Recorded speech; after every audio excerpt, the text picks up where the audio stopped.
Hello dear viewers, आज मैं the time machine जो कि एक साइंस फिक्शन नावल है उसको समराइज़ करूँगी, जिसके लेखक है H.G. वेल्स। और ये किताब पब्लिश की गई थी साल 1895 में। हम लोग हमेशा ऐसे सोचते हैं कि कितना एक्साइटिंग होता कि अगर हम लोग टाइम में ट्रैवल कर पाते। अगर आपको मौका दिया जाए तो आप कहाँ जाना पसंद करेंगे, पास्ट में या फ्यूचर में? कमेंट में ज़रूर लिखिएगा।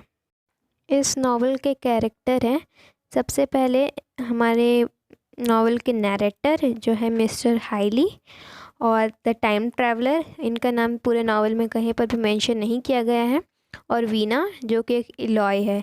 इलॉय और मॉर्लॉक ये कुछ दो चीज़ हैं जो मैं आपको कहानी में आगे में बताऊंगी।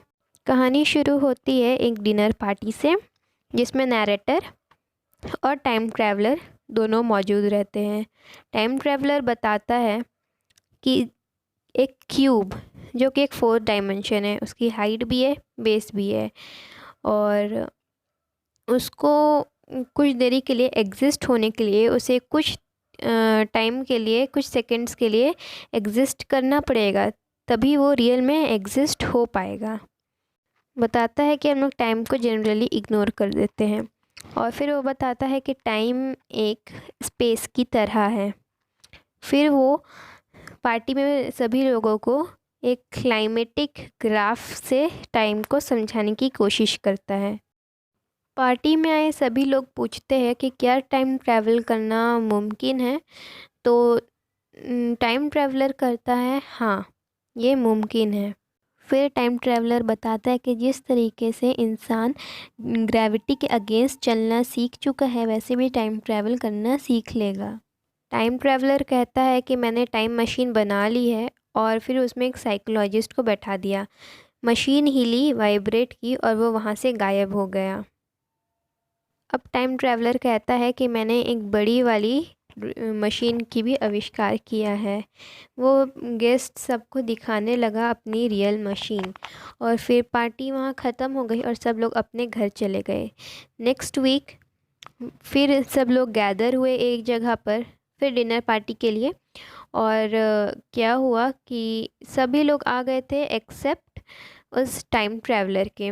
कुछ समय बाद टाइम ट्रैवलर वहाँ थके हारे आ जाता है, और काफ़ी बीमार सा लगता है, और वो रेडी होने के लिए अपने रूम में चला जाता है। नैरेटर कहता है कि ज़रूर ये टाइम ट्रैवल करके आया है, पर वहाँ पर बैठे सभी गेस्ट्स ने इसे मानने से मना कर दिया था। अब टाइम ट्रैवलर बाहर निकलता है और गेस्ट्स के पास जाकर अपनी टाइम ट्रैवल की कहानी को बताने लगता है। नैरेटर बताता है कि अब वो टाइम ट्रैवलर अपनी कहानी शुरू करता है। वो कहता है कि मैं जैसे ही मशीन में बैठा, मैंने उसे स्टार्ट करके तुरंत स्टॉप कर दिया, और वो ये देख के हैरान था कि वो समय में 5 घंटे आगे आ चुका है। फिर उसने स्टार्ट दबाया और उसका लैब वहाँ से गायब हो गया। उसने देखा कि वो एक फ्यूचर गार्डन में आ चुका है। उसने आसपास नज़रें दौड़ाई तो देखा कि काफ़ी बड़े बड़े बिल्डिंग्स थे। साथ ही साथ कुछ लोग जो 4 फीट के थे उसके पास आ रहे थे। यही लोग इलॉय हैं। वो उसको आके छूने लगे। फिर टाइम ट्रैवलर सोचने लगा कि इलॉयज़ तो बहुत ही खुश हैं। वो उनकी भाषा समझने की कोशिश करने लगा और उनके साथ बैठ के खाना खाया। अभी वो साल 80270 AD में आ चुका है। फिर टाइम ट्रैवलर सोचने लगता है कि लाइफ में जीने के लिए ये सबसे अच्छी समय है। अब टाइम ट्रैवलर वापस अपने समय में जाना चाहता था। जैसे ही वो गार्डन गया अपनी मशीन के पास, तो उसने देखा कि मशीन उसकी वहाँ से गायब है। वो बेचारे उन इलॉयज़ पर शक करने लगा, उन मासूम इलॉयज़ पर उसे फिर पता चला कि स्पिनियक्स नाम की एक स्टैचू उसके अंदर ही वो उसकी मशीन रखी हुई है। फिर उसने एक वीना नाम की इलॉय को भी पानी में डूबने से बचाया था। फिर वो अपनी मशीन को ढूंढने के लिए स्पिनियक्स गए। उसने देखा कि कुछ अजीब दिखने वाले लोग उसके अंदर जा रहे हैं। उसने सोचा कि वहाँ 2 टाइप के लोग रहते होंगे, एक इलॉय और दूसरे मॉर्लॉक्स, जो कि ज़मीन के नीचे रहते हैं। वहाँ पर एक सुरंग बनी हुई थी। वो और वीना दोनों उस सुरंग से नीचे गए। उसने देखा कि वहाँ मॉर्लॉक्स एलॉयज़ के मांस खा रहे थे, उन्हें तंग कर रहे थे।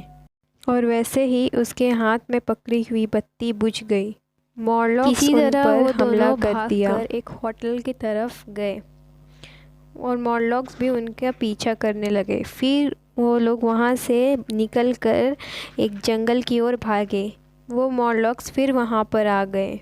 टाइम ट्रैवलर ने वहाँ पर आग जला दी और मॉर्लॉक्स उस आग से डर रहे थे। फिर जल्दी ही वो मॉर्लॉक्स उनको घेर लिए और टाइम ट्रैवलर वहीं पर सो गया था। जैसे ही उसकी आँख खुली उसने देखा कि मॉर्लॉक्स उन दोनों को घेरे हुए हैं। पर वो मॉर्लॉक्स अब वहाँ से भाग रहे थे क्योंकि जो टाइम ट्रैवलर ने वहाँ पर आग जलाई थी वो पूरी जंगल में फैल गई थी और वो लोग उस आग से डर के भाग रहे थे।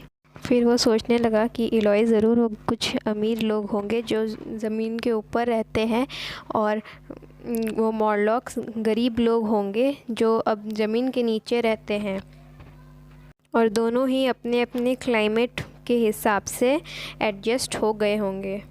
और अब वो स्पिनियक्स मॉर्लॉक्स से सुरंग में चला जाता है अपनी टाइम मशीन को लेने के लिए। वो गया तो देखता है कि उसका सुरंग का दरवाज़ा खुला हुआ था। उसे पता था कि वो मॉर्लॉक्स की चाल है, फिर भी वो वहाँ पर चला गया। जैसे ही वो अंदर गया मॉर्लॉक्स ने उसका दरवाज़ा बंद कर दिया और वो जैसे तैसे मॉर्लॉक्स से बचकर अपनी टाइम मशीन में जाके बैठता लीवर खींच देता है।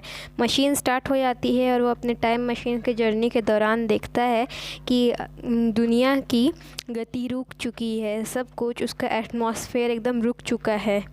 अंधेरा हो रहा था उस समय और वो एक समुंदर के किनारे जाके इस बार रुक चुका होता है। उस समय सूर्य ग्रहण हो रहा था और बड़े बड़े केकड़े उसके पास आ रहे थे उसको अटैक करने के लिए। क्योंकि वो समय में और आगे आ चुका था उसे और अजीब अजीब जीव नज़र आ रहे थे।